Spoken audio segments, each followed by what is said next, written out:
خوش قسمت ہیں وہ عورتیں جو رمضان کا انتظار کرتی ہیں، اس نیت کے ساتھ کہ جب رمضان آئے گا تو ہم اپنے رب کے سامنے اپنے دل کو کھول کر رکھ دیں گے۔ وہ عورتیں جو سارا سال گھروں کی ذمہ داریوں، بچوں، شوہروں اور اپنوں میں الجھی رہتی ہیں، لیکن رمضان آتے ہی اپنے رب کی طرف لوٹ آتی ہیں۔ کبھی تنہائی میں نماز کے بعد روتی ہیں، کبھی سجدے میں اپنا دکھ اللہ کو سنا دیتی ہیں، کبھی قرآن کھولتی ہیں اور ایک ایک آیت پڑھ کر آنکھیں بھر آتی ہیں۔ کتنی خوش قسمت ہیں، خوش نصیب ہیں وہ عورتیں جن کے دل رمضان میں نرم ہو جاتے ہیں، جو یہ نہیں کہتی کہ میں بہت گناہ گار ہوں، بلکہ یہ کہتی ہے کہ میرا رب بہت رحیم ہے۔ وہ عورتیں جو تھک کر بھی نماز نہیں چھوڑتی، جو نیند کے باوجود تہجد کے لیے اٹھنے کی کوشش کرتی ہے، جو اپنے آنسو کسی انسان کو نہیں صرف اللہ کو دکھاتی ہے۔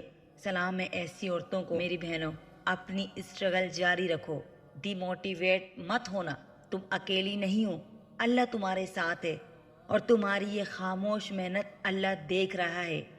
اور کتنی خوش قسمت ہیں وہ گناہ گار عورتیں جنہوں نے یہ فیصلہ کر لیا کہ اس رمضان ہم اپنے آپ کو اللہ کی حکموں کے مطابق ڈھالیں گے۔ وہ عورتیں جو رات کو سب کے سونے کے بعد اپنے رب کے سامنے کھڑی ہوتی ہیں اور کہتی ہیں، یا اللہ میں کمزور ہوں لیکن تو بہت طاقتور ہے۔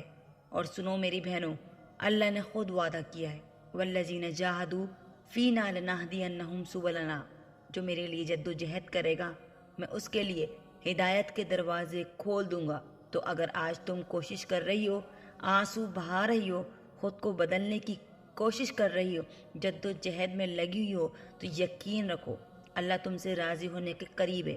ہو سکتا ہے تمہارے ایک سچے آنسو نے تمہارے سارے گناہ دھو دیے ہوں، اور ہو سکتا ہے اللہ نے تمہاری خطاؤں کو نیکیوں میں بدل دیا ہو۔